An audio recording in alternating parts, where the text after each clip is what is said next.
readily agreed. Bakit? What's wrong? He was a president. To the Ilocanos, he was the greatest president.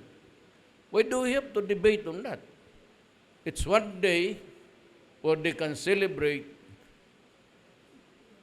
the anniversary of a great Ilocano. As far as the Ilocanos is concerned, Marcos is a hero. Kaya to dwell on this thing for so long a time will just divide the nation. Yung North na puro Ilocano, galit yan. Akala mo yung mga yelo-yelo nila, walang nagagalit sa kanila. Galit yan sa puro. But itong mga Ilocano kasi, peace-loving eh. I can say that with the Cotabato migration ng Ilocano. They assimilate. Yung iba nag-asawa talaga ng Muslim. Either they become converts, balik Islam.